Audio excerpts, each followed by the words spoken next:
दुसरी बंधू सारजा जय चतुरानाची आत्मजा वाक स्थिती पाणी जे सहजातीच्या चरणमजा दंडवत आता बंधू देव ब्राह्मण जंजनी पुण्य पावन प्रसन्न होनी श्रोती जन तया माझे दंडवत आता बंधू रंग भूमिका कीर्तन उभे होती लोकात काळ रंग श्रोते देखा तया माझे दंडवत ऐसे नमन करुणी सकळ हरी कथा बोली बोबड्या बोला अज्ञानी म्हणून आपुल्या बाळा चालवे सकळा नाम म्हणे मनो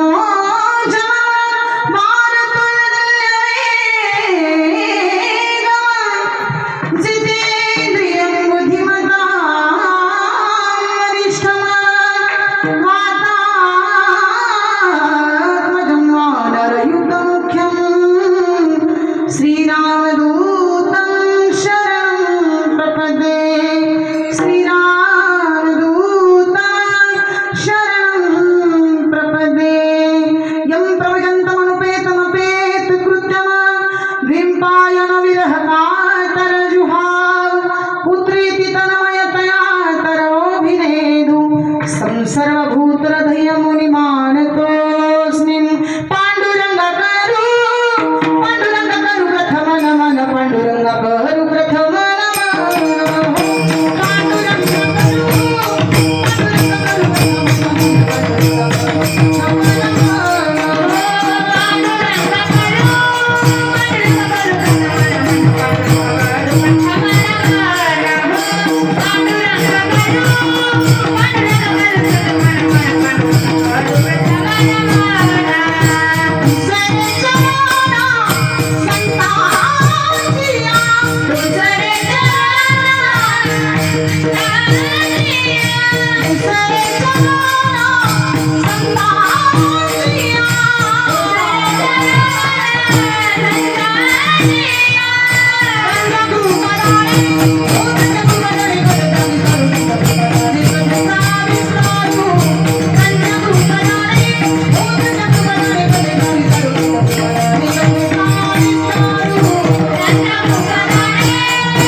बाबाजी सद्गुरुदास तुका जयांचे केली स्मरण होय सकल विधेंचे अधिकरण तेची बंधू श्री श्री गुरूंचे ते नमस्कार आता कलावत्नीची उदारार्थ अवतारम कलंकं कतेजोदिकां दिवक्रम खलानीश बाधा प्रणधाय दक्षम समाधिस्थ मूर्तिं भजे ज्ञानदेवं ओम नमो ज्ञानेश्वराय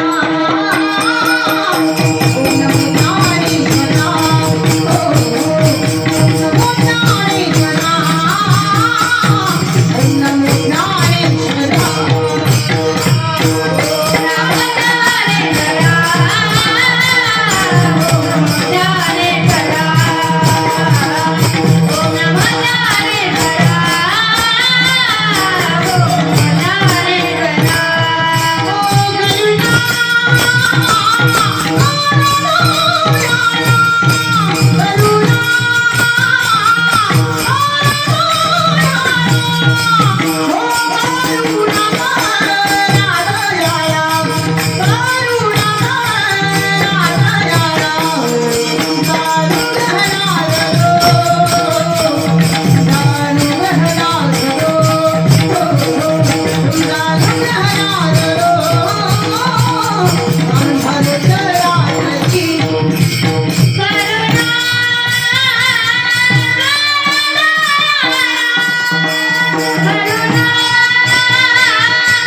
जिथे गीत ओवीस सदा वेद झाले श्रुती धन्य झाला तुझे गीत गाता तुझ्या पायरीशी सदा नम्र माता आगा ज्ञानदेवा मुक्ताई परेशान तुझ्या पायरीशी सदा नम्र माता तुझ्या पायरीशी सदा नम्र माता जोडून या करा चरणी ठेवी तू माता पैसावी माझी पंढरीनाथ पैसावी माझी पंढरीनाथ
परिसावी विनंती माझी पंढरीनाथा. प्रस्तुत प्राप्त स्थळी प्राप्त प्रसंगी मोजे रामवाडी पानगाव तालुका रेणापूर जिल्हा लातूर अखंड हरिनाम सप्ताह वर्ष 42 वर्षामध्ये पदार्पण झालेला हा नाम सप्ताह राष्ट्रसंत भगवान बाबा श्री संत वामन भाऊ महाराज संत माधव बाबा महाराज यांच्या कृपा आशीर्वादाने चालत असलेला भव्य दिव्य असा सोहळा. या सोहळ्यातील 6व्या दिवसाचं पुष्प माझ्यासारख्या पामराकडे आपण सर्वांनी सोपवलं हे सर्वात मोठं भाग्य. विठ्ठल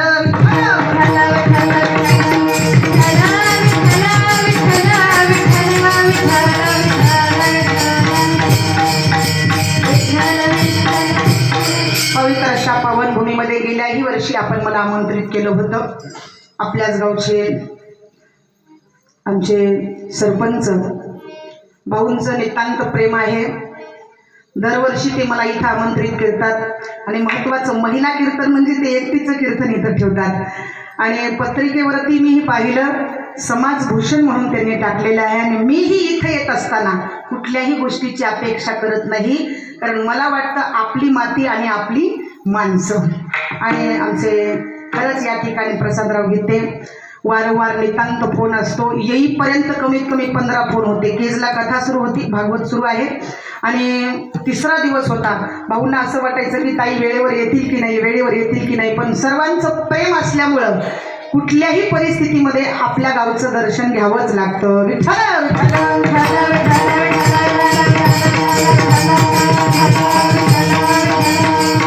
अशा पावन भूमीमध्ये राष्ट्रसंत भगवान बाबा श्री संत वामन भाऊ महाराज श्री संत भीमसिंह महाराज आणि या ठिकाणी मोतीराम महाराज असतील, संत माधव बाबा महाराज असतील, सर्व साधू संतांच्या पदस्पर्शाने पावन झालेल्या भूमीमध्ये कीर्तन करण्याचा योग अकारण करुणालाय भक्तवंचन कल्पतरो नंदनंदन आनंद दंड. सेवेसाठी निवडलेला अभंग संत श्रेष्ठ महावैष्णव याची आवड भूतलावर जन्माला आलेल्या जड जीवांचा उद्धार करण्यासाठी आपला देह अखंड झिजवणारे श्रीमंत ज्ञानवंत कृपावंत ज्या संतांनी वारकरी संप्रदायाच्या दृष्टीनं वारकरी संप्रदायाच्या विचारानं सूर्याची प्रखरता, चंद्राची शीतलता, अग्नीची दिव्यता, वेदमंत्राची पवित्रता, गंगेची सुचिता, आईची वात्सल्यता अशी उपमा दिलेली आहे. असे देवमान्य संत, संतमान्य संत सम्राट, देहू निवासी जगद्गुरु श्री संत तुकाराम महाराज यांचा हा 4 चरणाचा उत्कृष्ट असा अभंग असून मागणी प्रकरणातील असा आहे. विठ्ठल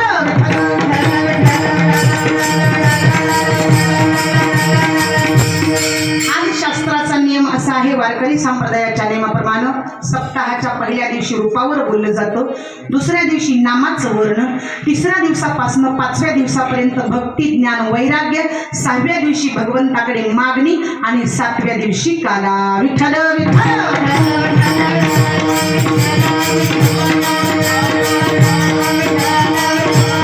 शास्त्राचं वर्णन असं आहे की आज मागायचे देवाकडे, पण मागत असताना यथोचित संत कधी मागत नाही.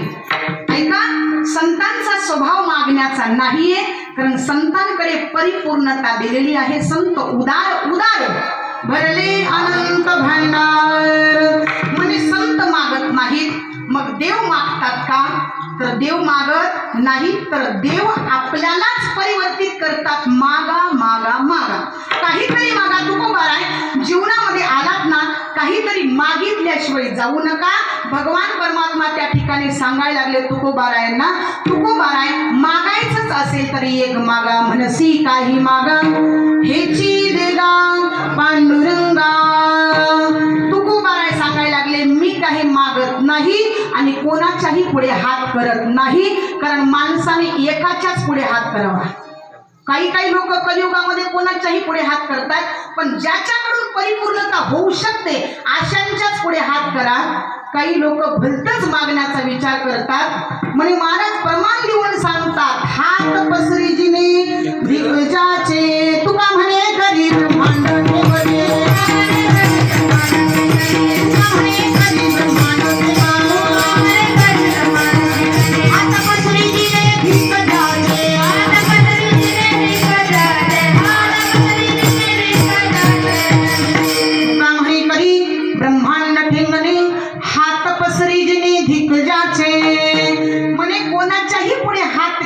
चालणार नाही. केवळ भगवान परमात्म्याच्या पुढे हात करा, ते तुम्हाला दिल्याशिवाय राहणार नाही. ऐका, संत हे या ठिकाणी मागत नाहीत, पण तुकोबाराय आजच्या अभंगामध्ये एवढंच मागतात, हेची दान देगा देवा. तुम्ही ज्ञानोबारायांचं वर्णन करा. ज्ञानोबाराय बसाय दानाची सुरुवात करत असताना काय म्हणतात? आता विश्वात्मके देवे आणि एने वाघ यज्ञ कोशावे. म्हणजे पसायदानाची सुरुवात आतामुळे का केली? तर ज्ञानोबाराय स्वतःसाठी मागत नाहीत, ज्ञानोबाराय विश्वासाठी मागितात. मागण्याचं एकमेव कारण एवढंच होतं, स्वतःसाठी मागितलं जातं, काही वेळेस त्याला भीक म्हटलं जातं. इतरांसाठी मागितलं जातं, काही वेळेस त्याला दान म्हटलं जातं. पण ज्ञानोबारायांनी विश्वासाठी मागितलं, त्याला केवळ पसायदानच म्हटलं जातं.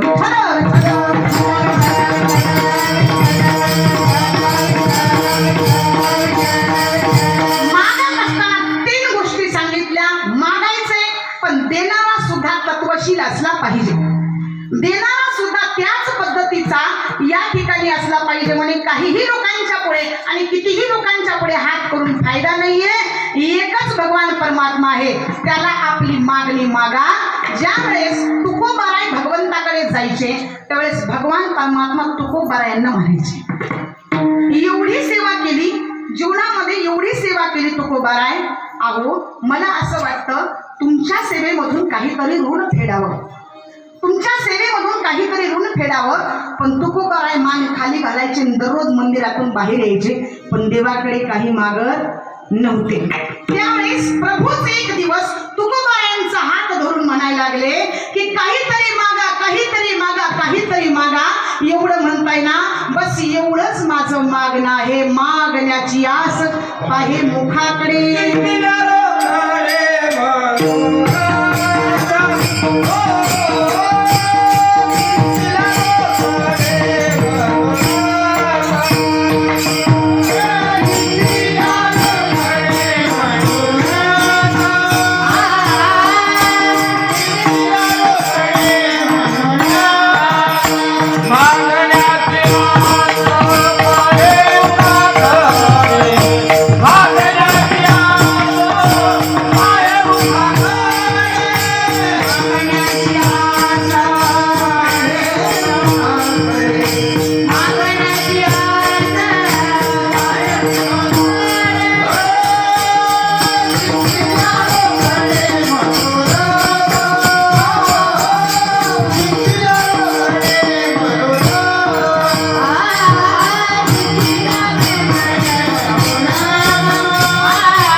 प्रभू माझं मागणं एवढंच आहे, हेची दान देगा देवा. म्हणजे अहो दान द्या, पण दान देण्यासाठी 3 गोष्टीची गरज आहे. स्वातंत्र्य असावं, औदार्य असावं आणि ऐश्वर्य असावं. या तिन्ही पैकी एखादी गोष्ट कमी असेल ना तर तो जीवनामध्ये दानशूर ठरू शकत नाही. स्वातंत्र्य आहे पण औदार्य नाही, औदार्य आहे पण ऐश्वर्य नाही, ऐश्वर्य आहे हो पण स्वातंत्र्य नाही. फायदा आहे का? पगार याचा आणि हक्क तिचा. असं जर केलं तर जमेल का? नाही म्हणले अख्खा सप्ताह संपून जाईल पण पट्टीच देता येणार नाही.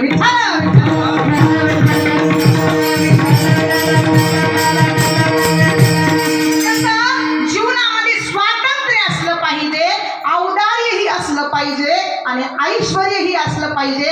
एखादी गोष्ट कमी असेल तर तो जीवनामध्ये दानशूर ठरू शकत नाही. तसं तुकोबाराय या ठिकाणी तुमची मागणी ही फार मोठी आहे, हेची दान देगा देवा. दान मागतायत प्रभू, पण कोणतं दान मागतायत? हेची म्हणजे अखंड. एका क्षणाचं मागितलं का? एका क्षणाचं मागितलं नाही. काही वेळेपुरतं, काही तासापुरतं मागितलं नाही तर हेची दान देगा देवा. म्हणजे एवढाच पाहिजे तुझा विसरण व्हावा. प्रभू तुम्ही आता द्याल, लगेचच द्याल, पण आमच्यापासून घेऊन जाल. फायदा आहे का देऊन? म्हणून दान करत असताना सुद्धा भगवंताकडे काय मागावं हे माणसाच्या लक्षात आलं पाहिजे. हो काही माणसं मागायला लागले हो, काही माणसं आयुष्यभर प्रपंचातलंच मागतात. बरं मला सांगा, देवाच्या समोर जातात, एकच नारळाचा तुकडा ठेवायचा. दररोज मुलगा बिअरबारच्या दुकानात, देवा माझा मुलगा 10वीच्या परीक्षेत 99% घेऊन पास होऊ दे. मागणी परिपूर्ण होईल का? मागणी परिपूर्ण होणार नाही. तर त्या ठिकाणी देणारा सुद्धा त्याच पद्धतीचा आहे, पण मागणारा सुद्धा त्याच पद्धतीचा अधिकारी असला पाहिजे. विठ्ठल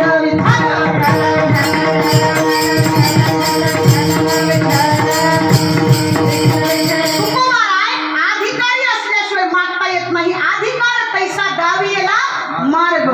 तुकोबाराय अधिकारी आहेत म्हणून देवाकडे या ठिकाणी मागायला लागले, हे चिदान देगा देवा. 80 वर्षाचा माणूस देवाकडे मागतोय. 80 वर्षाचा देवा, मी माझ्या नातवाच्या डोक्यावर राजछत्र धरलेलं बघावं. देव रात्रभर झोपलाच नाही, चंद्रभागेच्या वाळवंटामध्ये वेड्यासारखं फिरू लागले. 80 वर्षाचा माणूस देवाकडे मागतोय, मी माझ्या नातवाच्या डोक्यावर राजछत्र धरलेलं पाहावं.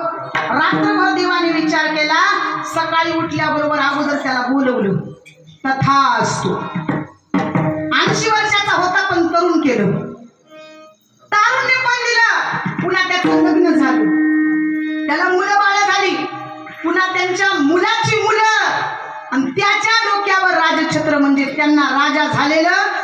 मी माझ्या डोळ्याने बघावं. एकाच वाक्यात मागणी परिपूर्ण. विठ्ठल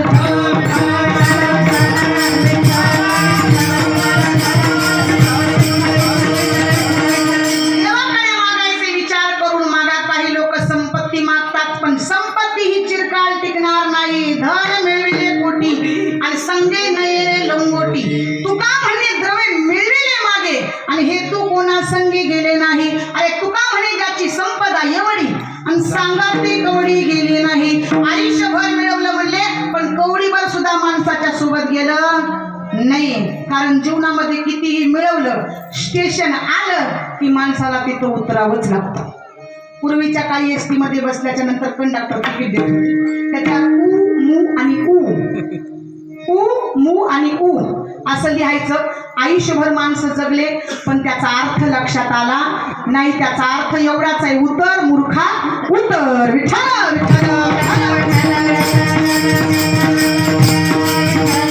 स्टेशन आलं, वेळ झाली, बेल वाजली की प्रत्येकाला उतरावं लागतं. उपजेते नासे नासेले ते पुनरपी दिसे, हे घटे का यंत्र जैसे परिब्रह्मेगा. पुन्हा देहाची गावारिया, जन्म मृत्यूची सुहरिया. म्हणजे प्रत्येकाला जावं लागणार आहे, म्हणून धनावर प्रेम करू नका. विठ्ठल विठ्ठल.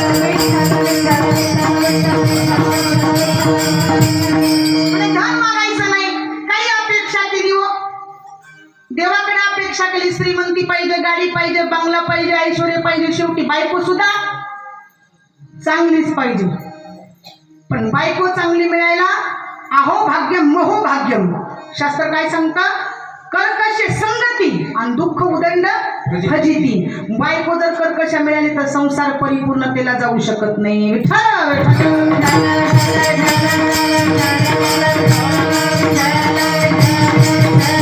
कर्कशामध्ये कधीच ऐकत नाही हो.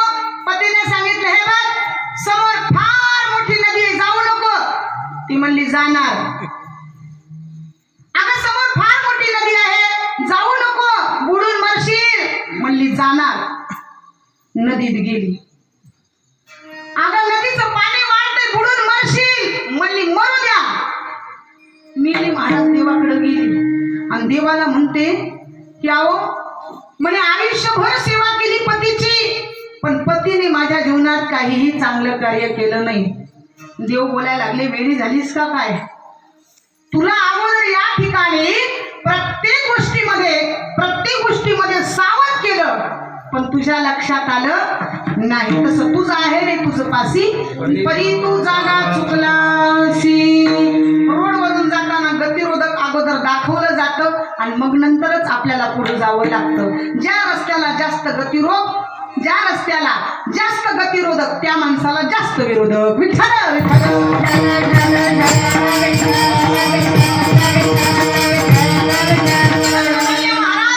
जीवन जगत असताना चांगल्या माणसाला आयुष्यामध्ये फार सहन करावं लागतं.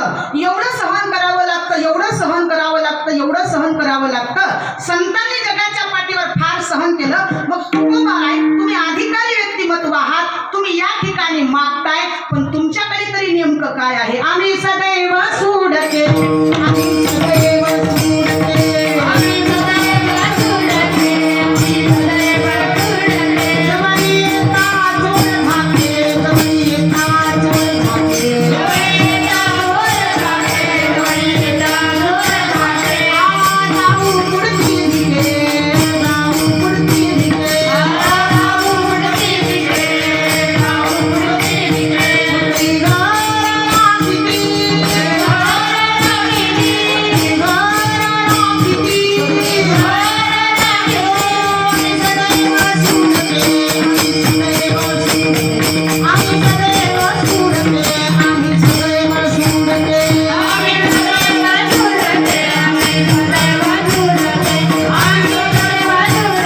आम्ही सदैव सोडते, आम्ही सदैव सोडते, जवळी येता चोर धाके. प्रभू आम्ही श्रीमंत नाही तर आम्ही गरीब आहे, आमच्या घराचे रक्षण कुत्री करतात. एवढं ऐश्वर्य आमच्या जवळ आहे. आमच्या जर घरी भगवान परमात्मा यावे तर आम्ही काय करतो? भगवान परमात्म्याला भोजन द्यावं असं आमच्याकडे काही नाही. म्हणून मुख शुद्धी तुळशी दळ आणि तुका म्हणे मी दुर्बळ आहे, मी अनाथ आहे, अपराधी आहे, माझ्याकडे काही नाही. पण एक तुळशीचं पान भगवंताच्या हातावर ठेवलं आणि देवाने तृप्तीचा ढेकर दिला. विठ्ठल विठ्ठल.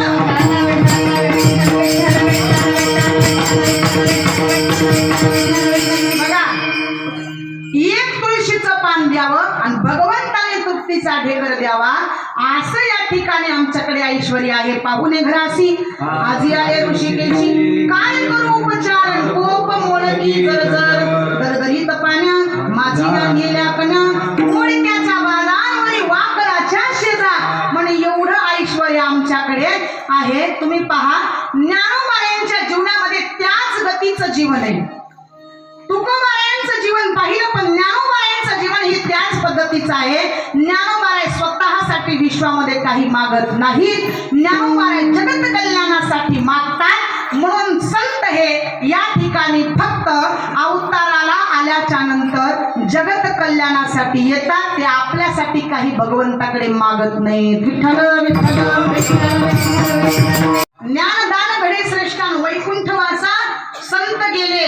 पुढे सांगितलं विज्ञानानंही श्रेष्ठ. ज्या दिवशी बाळ जन्माला आलं त्याच दिवशी घराचा दरवाजा उघडा का ठेवला जातो? त्याचं कारणच आहे. ज्ञानोबा ज्ञानेश्वरीमध्ये लिहितात का लल्लाटी जे लिहिले आणि तिनं काही केले पुसिले. मग कोणी शब्द त्या ठिकाणी पुसण्याचा प्रयत्न केला तर तो एकदा शब्द लिहिलेला पुन्हा तो शब्द कोणीही पुसू शकत नाही. म्हणून ज्ञानोबाराय विज्ञानानं श्रेष्ठ.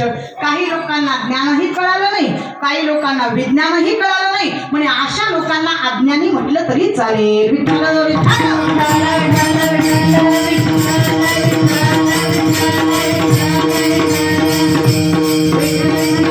म्हणजे महाराज हेच ज्ञानोबाराय या ठिकाणी आपल्याला पाहायला गेलं तर सर्वच गोष्टीचा अनुभव द्यायला लागले. कोणत्या गोष्टीचा अनुभव द्यायला लागले महाराज तर जीवनामध्ये संत बनण्याकरिता अगोदर त्या माणसाने सहन करावं लागतं. जी माणसं जीवनामध्ये सहन करतात तीच माणसं जीवनामध्ये संत बनत असतात. त्याच्यामध्ये अग्रेसर अग्रगण्य म्हणजे माझे ज्ञानोबाराय. ज्ञानाचा सागर सखा माझा ज्ञानेश्वर. ज्ञानाचा सागर सखा माझा ज्ञानेश्वर.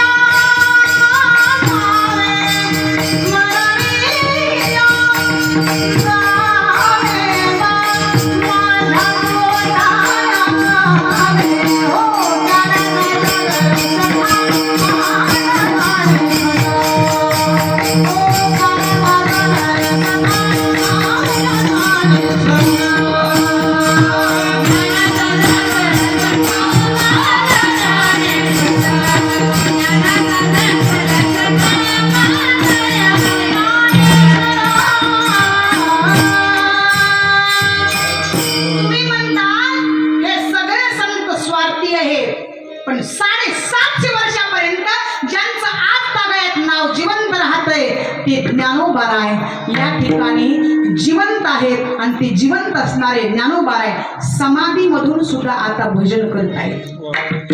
समाधीमधून सुद्धा भजन करत आहेत. ज्ञानोबा माऊली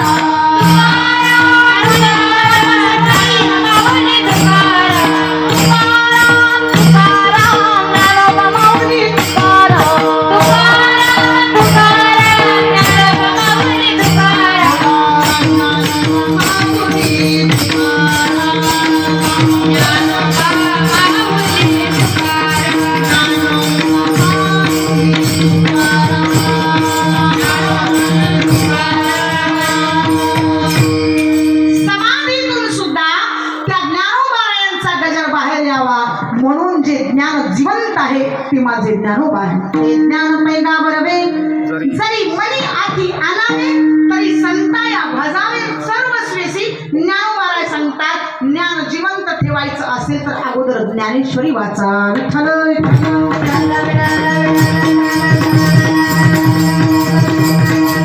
कलियुगामध्ये संत या ठिकाणी आपल्या स्वतःकरिता नाही तर आयुष्यभर ते दुसऱ्यासाठी जगत कल्याणासाठी मागतायत. म्हणून हे चिदान देगा देवा बस एवढं मागणं आहे. म्हणले एवढंच दान द्या.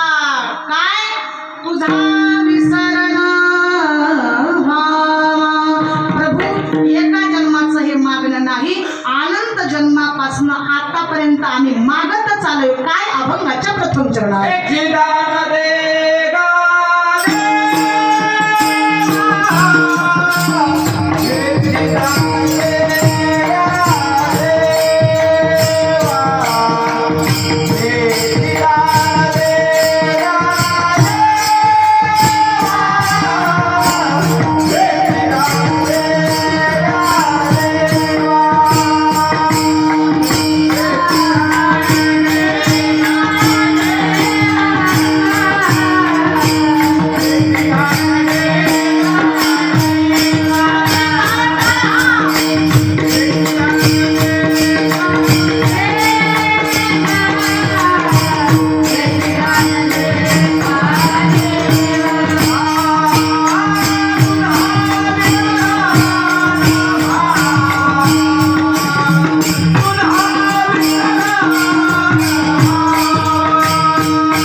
तुमच्यामध्ये आणि आमच्यामध्ये त्या ठिकाणी विसर नको आहे.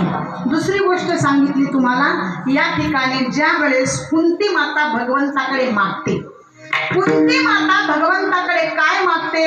देवा, तुमच्याकडे आता या ठिकाणी मागण्यासाठी भरपूर आहे, पण मी आता तुमच्याकडे काही मागू शकत नाही. कुंती माता भगवंताला एकच मागणं मागते, प्रभू माझ्या जीवनामध्ये सुख देण्याच्या ऐवजी आयुष्यभर मला दुःख द्या, विपत्ती द्या, विपत्ती द्या, विपत्ती द्या.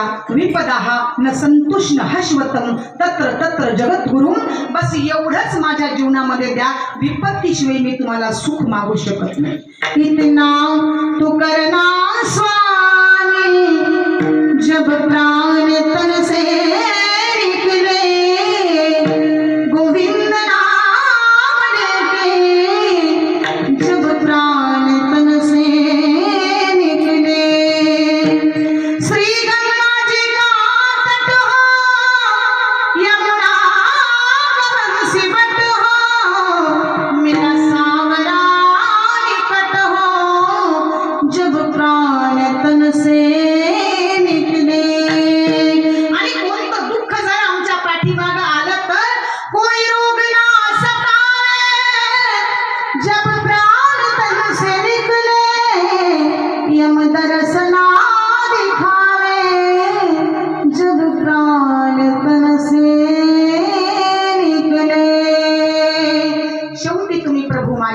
आलं पाहिजे.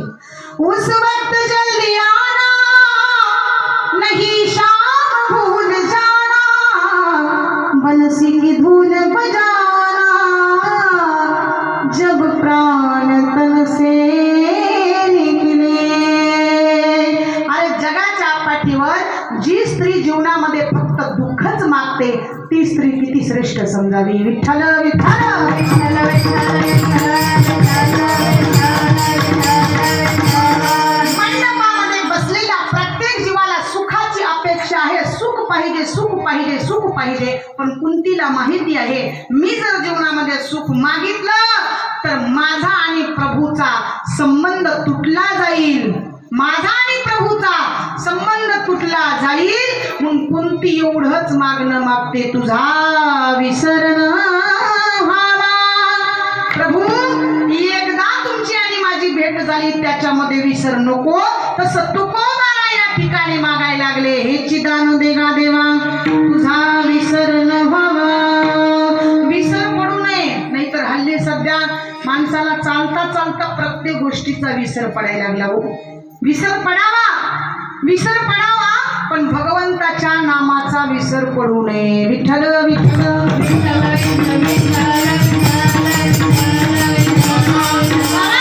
तुझ्या नामाचा महिमा तुझ न कळे मेघश्यामा. रामचंद्र प्रभू ज्यावेळेस समुद्राच्या समोर गेले, समुद्राच्या काठावर उभे राहिले आणि एक हातात दगड उचलून घेतला आणि पाण्यात टाकला. पाण्यात टाकल्याबरोबर दगड बुडाला. प्रभूंनी पाठीमागे वळून बघितलं. हनुमंतराय होते. हनुमंतराय पाहता क्षणी गालातल्या गालात हसले. हसल्याबरोबर प्रभूंच्या लक्षात आलं की माझ्या नावानं दगड तरतात, पण माझ्या हाताने दगड तरत नाही. हे दुःखभंजन मारुती नंदन, हे दुःखभंजन मारुती नंदन, सुन रे मेरी पुकार, पवन सुख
तुमची दासीचा दास करून घ्यावा आणि आशीर्वाद द्यावा हाची मज याच्याशिवाय मी तुमच्याकडे काही मागू शकत नाही. विठ्ठल विठ्ठल.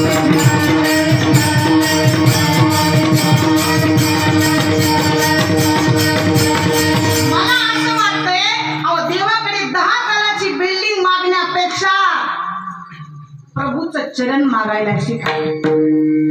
कारण ती एकदा मिळालं मग पुन्हा पुन्हा मागायची गरज भासत नाही. मेरे सिर पर रख दो सद्गुरुजी अपने दोनों हाथ देना है तो दीजिए जन्म जन्म का साथ देना हो तो दीजिए जन्म जन्म का साथ देना हो तो दीजिए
पाहिजे हेची दान देगा देवा तुझा विसर न व्हावा आणि जन्मच प्राप्त झाल्याच्या नंतर काय होईल आमच्या हातून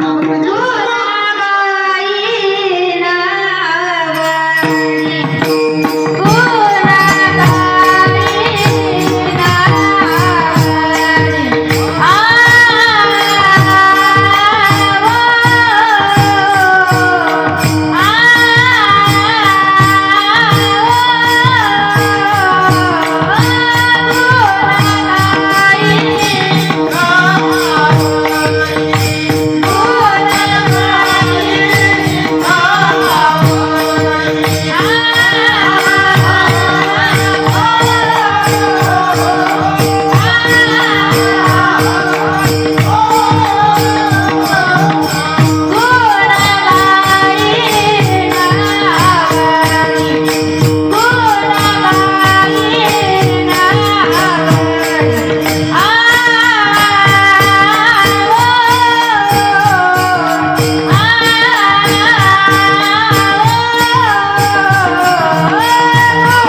छोट्या बिंचवाचा ठणका सुद्धा जोरदारच आहे. गुण गाई नावडी हेची माझी सर्व जोडी. तो उभा आहे.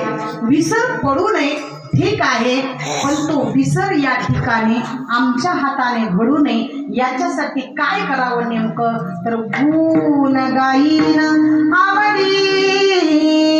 त्या प्रभूचं गुण वर्णन करायचे. म्हणजे नेमकं प्रभूचे गुण वर्णन करत असताना तो प्रभू आहे कसा, त्या प्रभूचं स्वरूप काय, तो दिसतो कसा.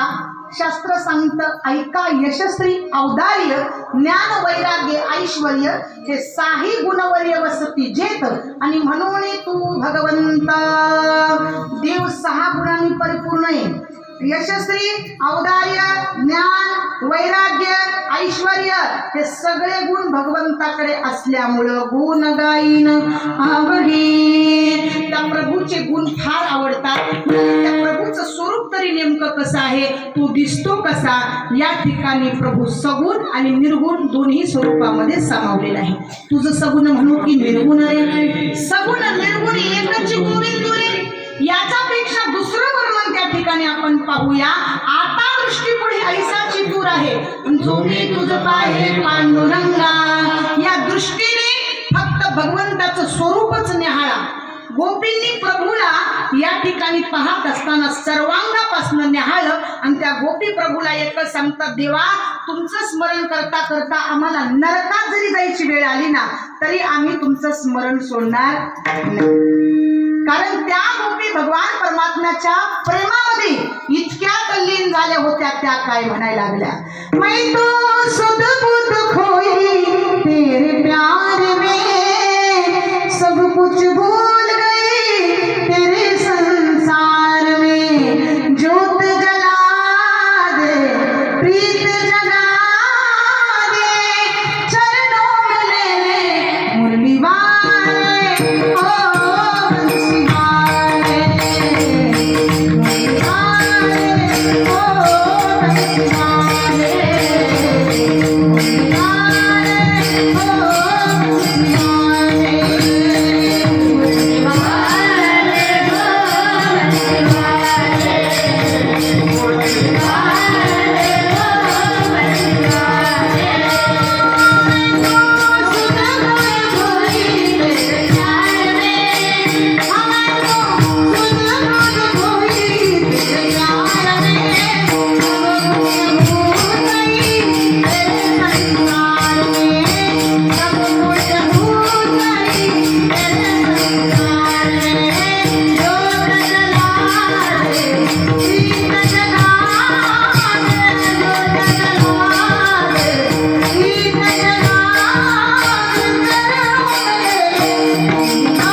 चिंतन करा, तुमच्या जीवनात दुःख येणार नाही. विठ्ठल विठ्ठल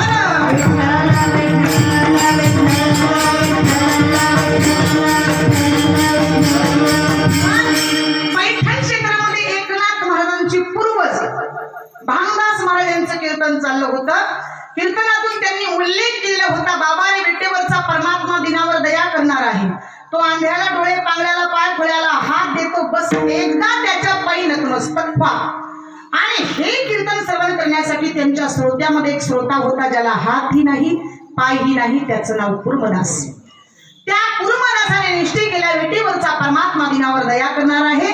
बस मी त्याच्याकडे जाणार आणि माझ्यासाठी पायाने हात मागणार. निघाले कुर्मदास. चालायला रस्ता नाही. 700 वर्षापूर्वीची गोष्ट. कुठे मुंगी पैठण आणि कुठे सोलापूर जिल्ह्यातलं पंढरपूर. पण निश्चयाचे बळ तुका म्हणे तेची फळ. दिवसभर गडबडत राहावं. कुणी तोंडात कोंबलं तेच खावं. पडेल त्या आश्रयाला झोपी जावं. पुन्हा चालत राहावं.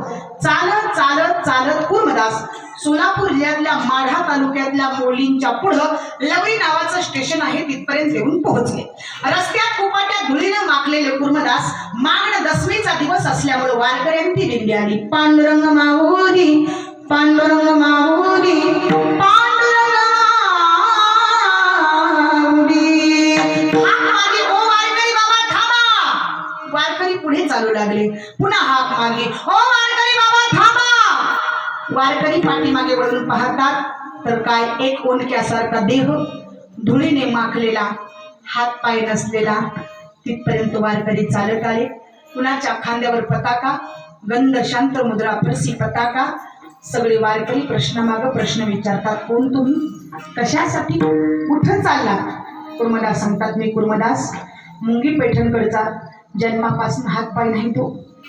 मला असं वाटलं होतं त्या पांडुरंगाचं दर्शन घ्यावं पण मी तिथपर्यंत जाऊ शकत नाही. माझी देवाला एकच विनवणी सांगा. म्हणजे काय सांगायचं? नाही कर चरण नगळे दर्शन मना हे शरण तुझे पायी. सांगू बाबा भगवंताच्या पायावर डोकं ठेवून दर्शन घ्याल ना. 2 वेळेस पाया पडा. एकदा तुमच्यातर्फे एकदा माझ्यातर्फे. माझ्यातर्फे जेव्हा पाया पडतात तेव्हा मला माहीत आहे भाविकांची गर्दी आहे. पण माझी जर विनंती मान्य केली तर एवढंच सांगा. म्हणले म्हणती कुर्मदासी आरती करुनिया तुम्हा भेटावया बोलाविले. त्याला येता येत नाही म्हणावं म्हणून तुम्हाला बोलावले आहे. ऐका दादा. वारकरी पंढरपूरमध्ये आले. चंद्रभागेमध्ये स्नान केला. पांडुरंगाच्या मूर्तीवर डोकं ठेवलं. सांगितलं भगवंता आणि मुंगी पैठणकडचा माणूस कुपाट्यामध्ये येऊन पडलेला आहे. देवा तुम्हाला विनवणी केली, बोलावलेलं आहे. आणि हे ऐकता क्षणी आई कोणी पंढरी राग झाला सद्गदीत देवाने भक्त भेटावया. तिघही आले. एक ज्ञानेश्वर महाराज, पांडुरंग, परमात्मा नामदेव महाराज. कुर्मदासाच्या जवळ गेली. कुर्मदासाला अगोदर उचलून घेतलं मांडीवर. पितांबरानं सगळं धुळीनं काढून स्वच्छ केलं. कुर्मदास किलकिल्या डोळ्यानं बघू लागले, रडू लागले. देवा मरते समय का होईना एकदा तुमचं दर्शन झालं ना. आता देह गेला तरी चालेल, राहिला तरी चालेल. तुका म्हणे जन्म आल्याची सार्थक.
दर्शन झाल्याबरोबर कुर्मदासांनी आपला प्राण सोडला आणि तिथंच समाधी घातली.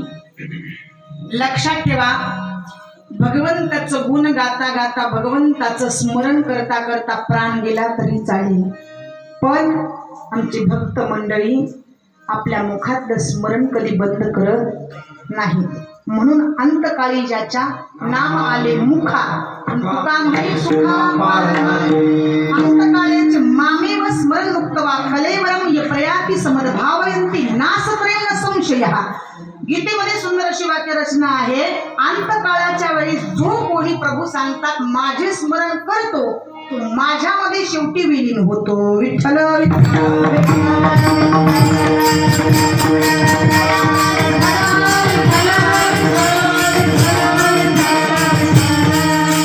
माणसानं अंतकाळाच्या वेळेत चांगल्याच गोष्टीचं स्मरण केलं पाहिजे. लक्षात ठेवा, जी गोष्ट पाहिली त्याच गोष्टीचा पुढचा जन्म माणसाला प्राप्त होत असतो. एवढी अंतकाळाची किमी आहे. म्हणजे अंतकाळ तर प्रत्येकालाच आहे, पण अंतकाळ सुधारता येतो कशाने? भगवंताच्या नामचिंतनाच्या द्वारे अंतकाळ सुधारता येतो. मरण हे तर प्रत्येकालाच आहे, ते कोणाला चुकणार नाहीये, पण अंतकाळ सुधारता येतो फक्त भगवंताच्या नामस्मरणाच्या द्वारे. म्हणून त्या प्रभूचं गुण गा, पण कसं गुण गाईन? आवडीनं प्रेमानं श्रद्धेनं कारण भावेन देवं कलया नरेंद्र धनेन कांतान पटेन शत्रू सत्तेन मित्रं कृपयाच पुत्रं धनवान वंशयती भावीन देव न करेल संदेह आणि प्रेमेन अनुभव कैसा कळे. भावाशिवाय आवडीशिवाय देव दिसू शकत नाही, कारण आवडे देवासी तो एक प्रकार नामाचा उच्चार रंगीन तुळसी माळा गळा गोपी चंद्र टिळा हृदयी कळवळा वैष्णवांचा. लक्षात ठेवा, कधी कधी माणसाने मनाचं तरी ऐकलं पाहिजे. इतरांचं नाही ऐकलं तरी चालेल हो, पण एखाद्या वेळेस मनाचं तरी ऐकत जावा. विठ्ठल विठ्ठल. कोणाचं संपत्तीवर कोणाचं कुठं जाईल काही सांगता येत नाही. पण लक्षात ठेवा, बहुतांच्या बहुमते नुनगे खरे बुडाल. अनेकांची अनेक मत ऐकण्यापेक्षा स्वतःच्या मनाचं कधी ऐकलेलं चांगलं. विठ्ठल विठ्ठल. दृष्टांत आठवला म्हणून सांगून जाते. नवीन लग्न झालेले जावई बापू आपल्या आईकडे गेले, आईला सांगितलं आई नवीनच लग्न झालेलं आहे, म्हणजे सासूरवाडीला जायचे पत्नीला आणण्यासाठी, कसा जाऊ? आईने सांगितलं बाळा नवीन झालंय ना, मग जरा लवून भंजून जा. लवून भंजून म्हणजे हे पुढच्या गावात वाकतच निघालं. पण नशीब दुर्दैव महाराज, त्या दिवशी गावात चोरी झाली होती बाजरीची आणि लोक शेताच्या भोवती फिरत होते. हा वाकत निघाला. लोकांनी विचार केला दिवसा चोऱ्या करतो ते करतो, रात्री सुद्धा करतो. धरलं अशी मारायला सुरुवात केली. म्हणला मारू नका, पत्नी आणण्यासाठी चालले. आणि मग असं कोणी जातं का बाबा? मग काय म्हणत जाऊ म्हणला, तर हा हूं करत जावं. निघाला पुढच्या गावात हा हूं करत. पुढच्या गावात एक जणांना हरिण पकडण्यासाठी जाळं टाकलं होतं. त्याने हा हूं केलं. हरिण जाळ्यात अडकता क्षणी हरिण गेलं पळून. पारद्याला एवढा राग आला, धरलं त्यानं सुद्धा मारायला सुरुवात केली. म्हणला मारू नका, पत्नी आणण्यासाठी चालले. आणि मग असं कोणी म्हणत जातं का? मग काय म्हणत जाऊ? एक फसलं दुसरं कसं फसना, एक फसलं दुसरं कसं फसना असं म्हणत जा. निघाला पुढच्या गावात. एक फसलं दुसरं कसं फसना, एक फसलं दुसरं कसं फसना. पुढच्या गावात गेल्याच्या नंतर एक जणाच्या मोटरसायकलचं पुढचं चाक चिखलात फसलं होतं. आणि ते 2 तास टेन्शन मध्ये होतं. ते तिथून निघालं. एक फसलं दुसरं कसं फसना, एक फसलं दुसरं कसं फसना. ते म्हणलं 2 तास झालं टेन्शन मध्ये. तू म्हणतो दुसरं कसं फसना, त्याने असा मारला. तुम्ही म्हणता एवढा जर मार खातोय मरत कसा नाही? अहो दृष्टांतातला कधीच मरत नाही.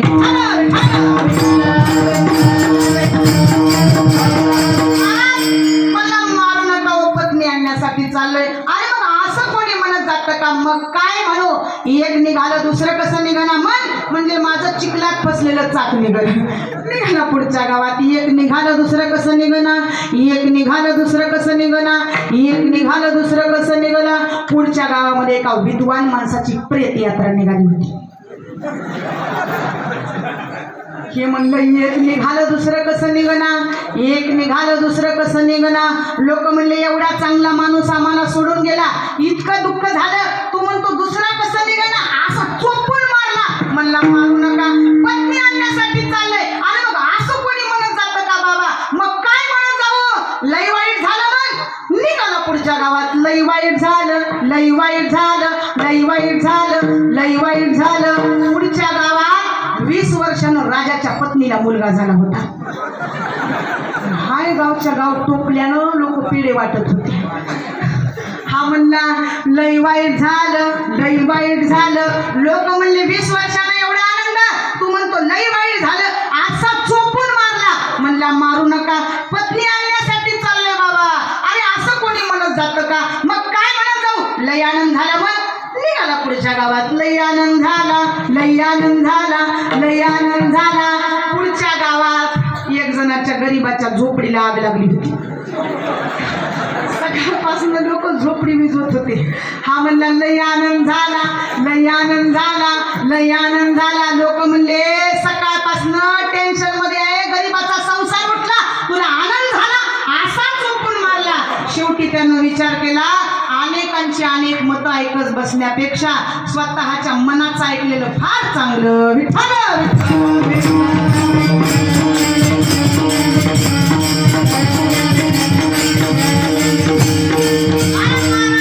मनाचा स्वभाव कधी बदलत नाही. मनात येते धाव घे, मन जिथं जायचंय ना तिथं जाऊन येतं. बहुत चंचलाचा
शक्य आहे का?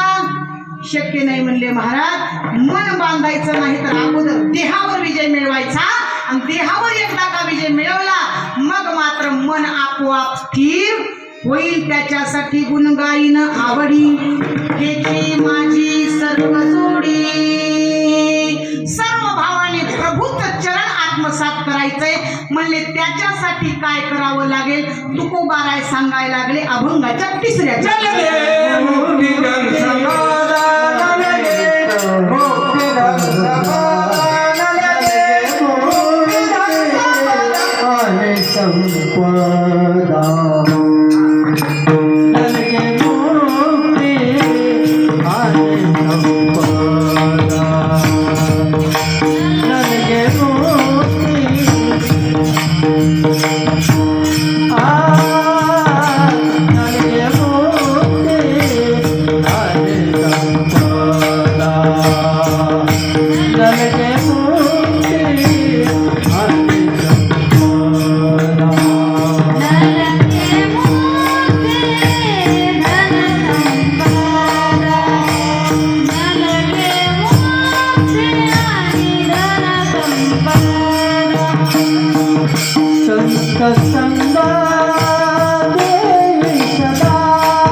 संत संग देई सदा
काही लोकांना भक्ती नको आहे, काही लोकांना भोक्ती नको आहे, मुक्ती पाहिजे.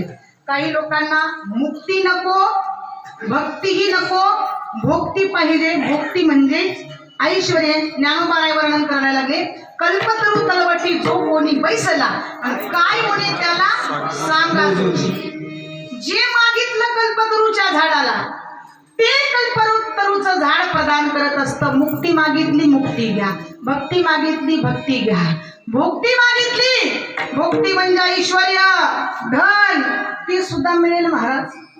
कारण लक्षात ठेवा, काशी विश्वेश्वराकडे ज्ञानोबाराय गेली आणि गंगेच्या प्रवाहामध्ये ज्ञानोबाराय विश्वनाथाच्या हाताला पकडून चालायला लागले.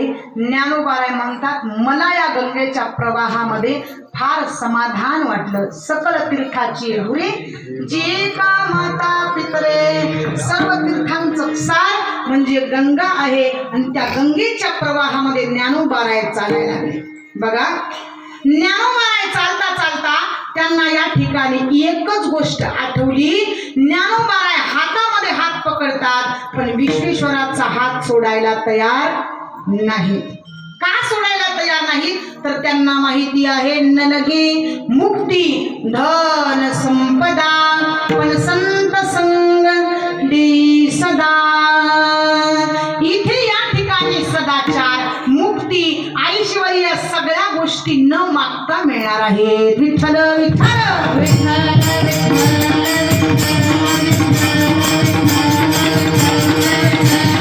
आणि विश्वनाथी ज्ञानोबारायांचा हात पकडतात आनंदाने. विश्वनाथी ज्ञानोबारायांचा हात पकडतात आनंदाने. ज्ञानोबाचा हात प्रेमी धरी विश्वनाथ ऐसे बोलता चालत दोघे आले गंगे आत. ज्ञानोबाचा हात प्रेमी धरी विश्वनाथ, ज्ञानोबाच्या पायी मिठी घाली गंगा माई. ज्ञानोबाच्या पायी मिठी घाली गंगा माई. ज्ञानोबाचा हात प्रेमी धरी विश्वनाथ. म्हणजे माणसाच्या जीवनामध्ये या ठिकाणी तीन गोष्टी महत्वाच्या आहेत. एक उपासना, एक सत्यता आणि एक कर्मकांड. विठ्ठल विठ्ठल विठ्ठल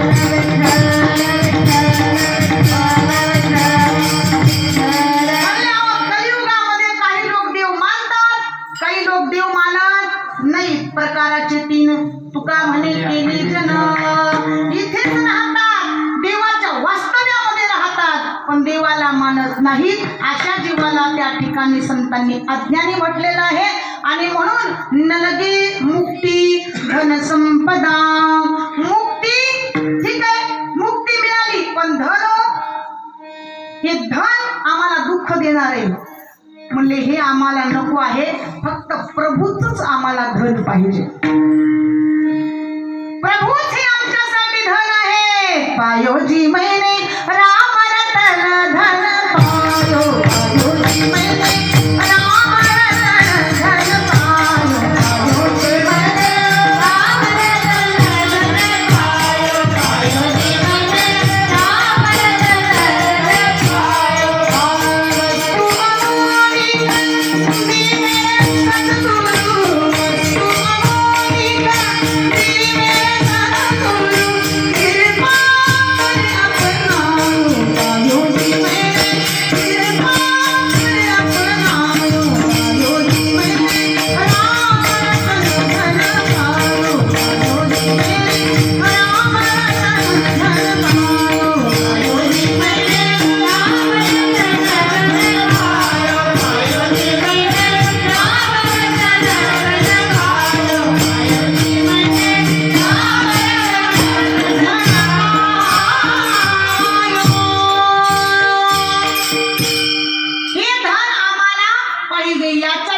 दुसरं धन नको, कारण हेच धन कलियुगामध्ये दुःख देणार आहे.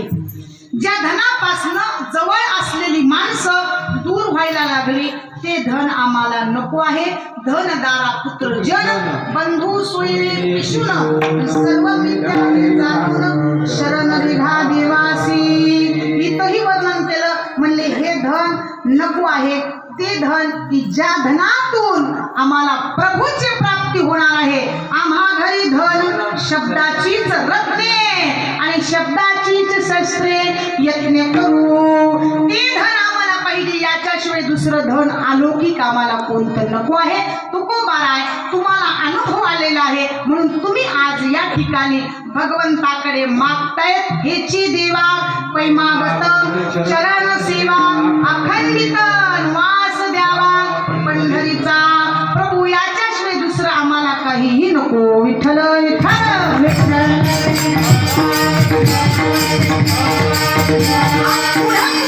सांगायला लागले देवा द्यायचंच असेल ना तर हे द्या. मागणे लय नाही, लय नाही मागणे लय नाही, लय नाही देवा पोटा पुरते दे, देवा पोटा पुरते दे.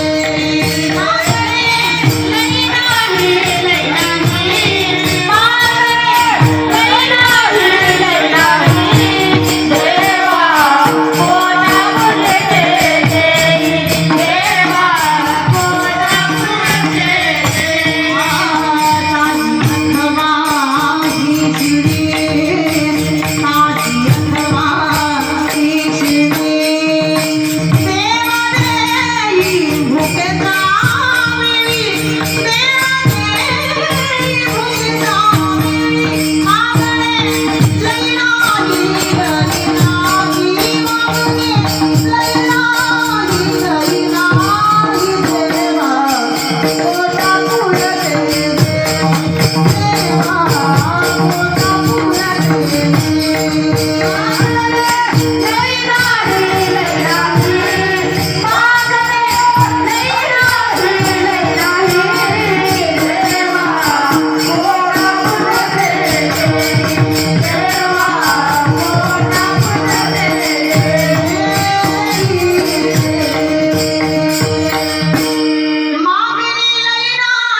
करायचा आहे.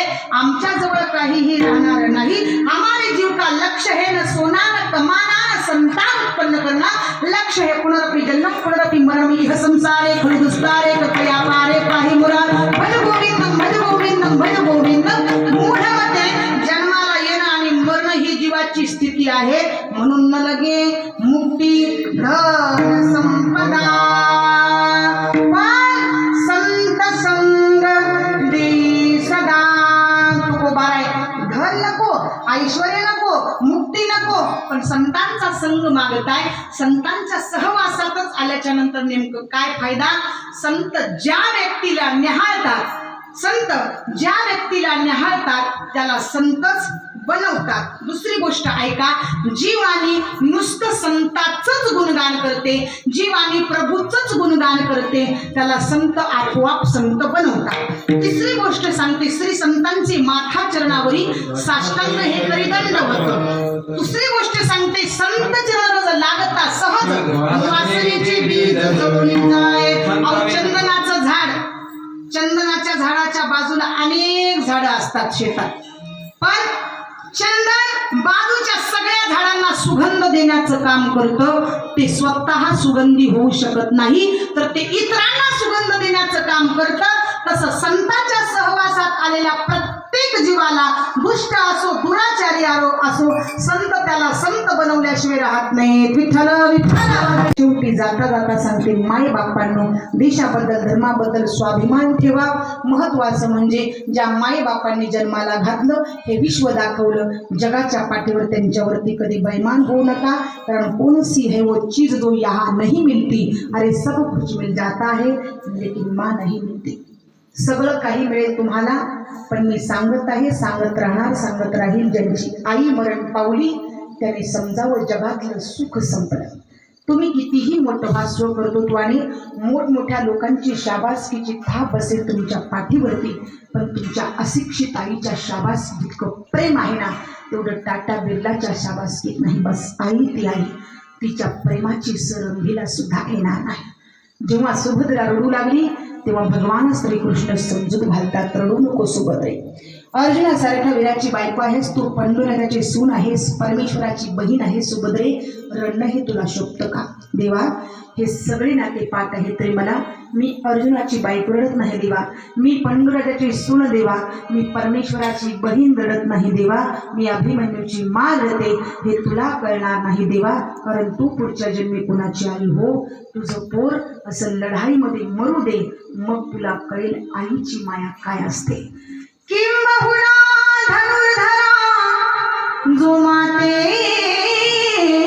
आई उदरा, तो मातेचा सोय राखे तुला पा. म्हणून काही करत नाही बाबा. अरे कुत्र सांभाळायला त्रास, तेवढा मायबाप सांभाळायला नाही. टपमध्ये बसून कुत्र शॅम्पू टाकून धुवायचं, दररोज नवीन टॉवेल. बघा, एसीच्या गाडीमध्ये कुत्र फिरतो, याचं कुत्र एसीच्या गाडीमध्ये फिरतं, पण याचे मायबाप वृद्धाश्रमामध्ये 3-3 दिवसाच्या भाकरी खातात. म्हणून कीर्तन संपल्यानंतर घरी जा आणि घरी गेल्याच्या नंतर मंडळींच्या पायाचं दर्शन घ्या. ती म्हणते, हे सांगितलं का कीर्तनात? तिला म्हणावं, आज माझ्या मायबापाला मी वृद्धाश्रमातून घरी आणणार आहे. ती म्हणते, घरी आणा, पण बंगल्यात नाही बरं का, जर्शी गाईच्या गोठ्यात ठेवा. त्या ठिकाणी ती माय, तिला उठता येत नाही, घुसत घुसत भाकरीपर्यंत येईल. अर्धी भाकरी बापाला देईल, अर्धी भाकरी स्वतः खाईल. भाकरीवरती भाजी नाही, भाकरी चावत नाही, गच्च पाणी डोळ्यात घेऊन मायबाप रडतील.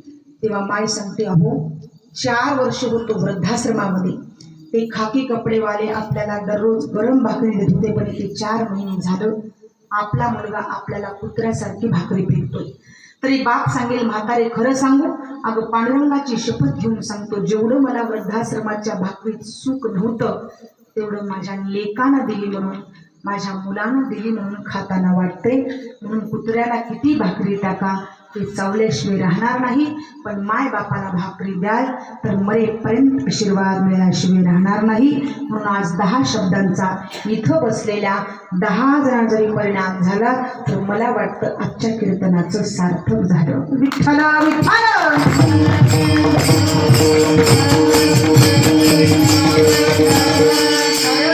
ती माय स्वतःसाठी नाही तर ती फक्त आपल्या मुलासाठी जगत असते. ती माय स्वतःसाठी नाही तर घरच्यांसाठी जगत असते रे दादा. जी नुसतं डोळे मिटून प्रेम करते तिला मैत्री असं म्हणतात. डोळे मिटल्यासारखं प्रेम करते तिला प्रेयसी असं म्हणतात. डोळे वटारून प्रेम करते तिला पत्नी असं म्हणतात. पण डोळ्यात प्राण आहे तोपर्यंत प्रेम करते तिला फक्त माय असं म्हणतात. माय असं म्हणतात. माय असं म्हणतात. सबसे बड़ी है माँ पगले, सबसे बड़ी है माँ, सबसे बड़ी है माँ पगले, सबसे बड़ी है माँ. माँ से बढ़कर कोई नहीं, कोई नहीं,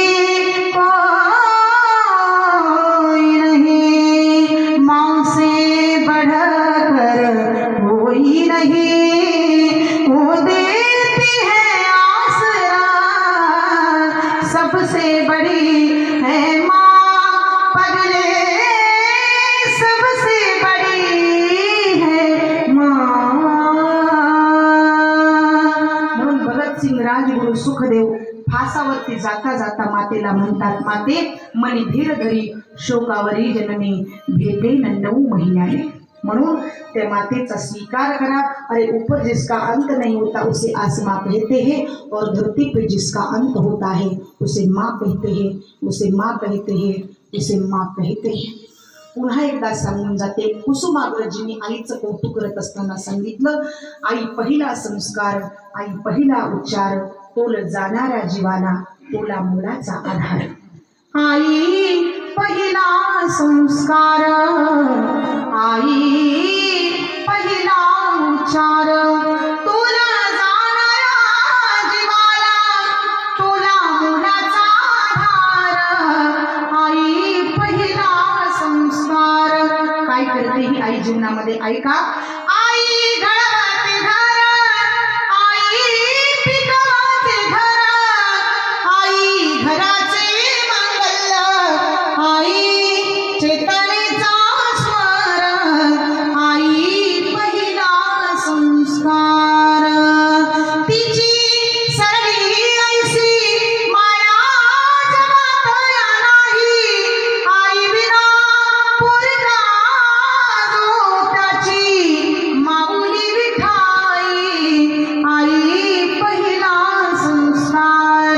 शेवटी सांगितलं, माते किती केलंस ग तू माझ्यासाठी, सारे काही शिकवले आता ही तूच सांग, कसे व्हावे ऋण मुक्त, कसे फेडायाचे पांग. आई पहिला संस्कार, आई पहिला उच्चार.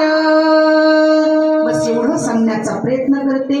माय आणि बाप ही संसाराची 2 चाकदोडी आहेत. यांना सांभाळण्याचा प्रयत्न करा. महत्त्वाचं म्हणजे या ठिकाणी देशाबद्दल धर्माबद्दल स्वाभिमान असावा. ज्या मातीमध्ये जन्माला आलो त्या मातीचाही आपल्याला स्वाभिमान असावा. कारण माता आणि माती फक्त वेलांटीचाच फरक आहे. ज्या मातेवरती आम्ही राहतोय, ज्या मातेने आम्हाला जन्माला घातलं, विश्वाच्या पाठीवर त्यांच्यावरती कधी बैमान होऊ नका. ज्या मायबापाने हे विश्व दाखवलं पुन्हा एकदा त्यांच्यावरती कधी बैमान होऊ नका. एवढं सांगण्याचा प्रयत्न